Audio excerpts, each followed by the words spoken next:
ভারতের জঙ্গলে রুশ নারীর ৮ বছর কাটে যেভাবে।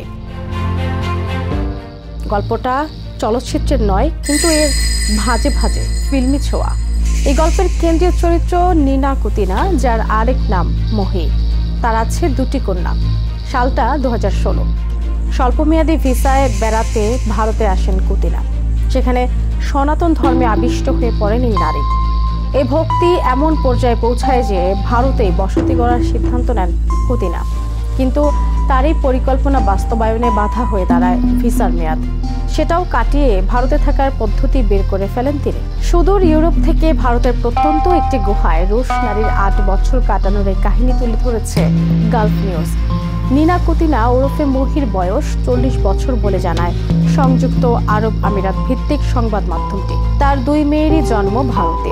এই 2 কন্যাকে নিয়ে দক্ষিণ পশ্চিম ভারতের কর্ণাটক রাজ্যের উত্তরা কন্নড়া জেলায় থাকতেন কুতিনা। গোকর্ণ শহরের কাছে রামতীর্থ পাহাড়ের ঢালে বনাঞ্চলের গুহাটিতে ছিল তাদের বাস।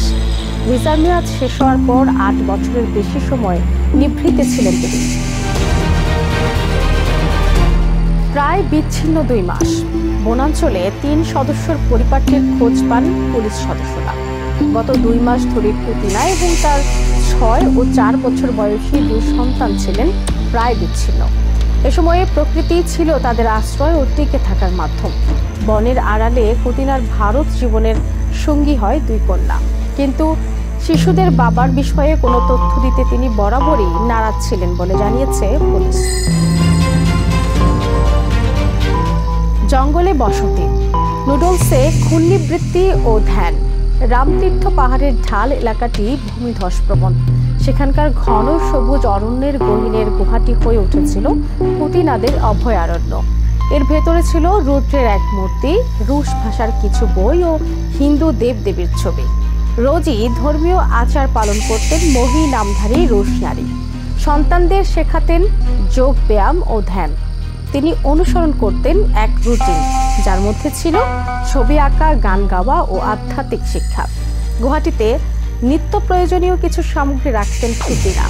সামান্য খেয়ে পরে জীবন কাটাতেন তিনি ও সন্তানরা। তাদের খাবারের মধ্যে ইনস্ট্যান্ট নুডলস ছিল বলে খবর পাওয়া যায়। সংশ্লিষ্ট কর্মকর্তারা জানান, পরিবারটি ঘুমাতো প্লাস্টিক শীটে। মোমবাতির পরিবর্তে তারা ব্যবহার করত প্রাকৃতিক আলো। বর্ষার মৌসুমেও একই ধরনের জামা পরত তারা। এভাবেই বনের সঙ্গে বেঁধে যায় তাদের প্রাণ। যেভাবে পরিবারটির সন্ধান। গত 9 জুলাই কর্ণাটকের বনাঞ্চলটিতে টহলে ছিলেন পুলিশ সদস্যরা। সে সময় গুহার কাছে শাড়ি ও প্লাস্টিকের আবরণ দেখতে পান তারা।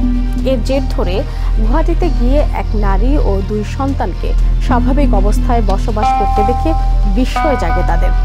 কুতিনাদের বসবাসের এলাকাটি বিষধর সাপ ও অন্য বন্য প্রাণীদের জন্য পরিচিত। কিন্তু সাপ নিয়ে বিচলিত মনে হয়নি 2 সন্তানের জননীকে। পুলিশকে শান্ত স্বরে তিনি জানান, সাপ তাদের বন্ধু। সাপের ক্ষতি না করলে সাপও তাদের ক্ষতি করবে না। তিনি জানান, ঝর্ণায় তাদের গোসলের সময় প্রায়ই পাশ দিয়ে যেত সাপ, কিন্তু কখনো তার মনে জাগেনি ভয়। বিতরণের শঙ্কায় বনে। বিজনেস ভিসায় 2016 সালে ভারতে আসেন কুতিনা। শুরুতে গোয়ার আকর্ষণীয় গন্তব্যগুলো ঘুরে দেখেন তিনি। এর কিছুদিনের মধ্যে সনাতন ধর্মের প্রতি ঝুঁকে যান তিনি। এরপর কর্ণাটকের উপকূলীয় পবিত্র শহর হিসেবে পরিচিত গোকর্ণে আশ্রয় নেন এই নারী। কুতিনার ভিসার মেয়াদ শেষ হয় 2017 সালের এপ্রিলে। তবুও তিনি ছাড়তে চাননি ভারত, কিন্তু তার ছিল না বৈধতা। 2 সন্তান সহ রুশ নারীকে উদ্ধার অভিযানে নেতৃত্ব দেন পুলিশের উপপরিদর্শক শ্রীধর SR। তিনি দি ইন্ডিয়ান এক্সপ্রেসকে জানান, হোটেল কিংবা জনাকীর্ণ এলাকায় থাকতে গেলে অভিবাসন কর্তৃপক্ষের হাতে ধরা পড়ার সংখ্যা ছিল তার। এ কারণে নির্জন বনকেই বাড়ি বানিয়ে ফেলেন তিনি। আইনি ব্যবস্থা ও বিতরণ প্রক্রিয়া। কুতিনা ও তার সন্তানদের রাশিয়ায় বিতরণের আইনি প্রক্রিয়া চালাচ্ছে ভারত।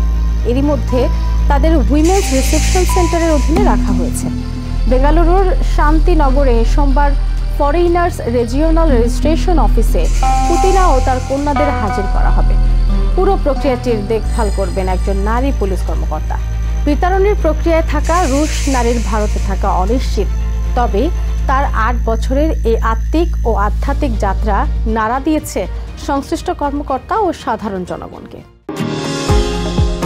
নিউ ইয়র্ক থেকে সম্প্রচারিত TVN 24 টেলিভিশন বিশ্বজুড়ে বাঙালির কণ্ঠস্বর।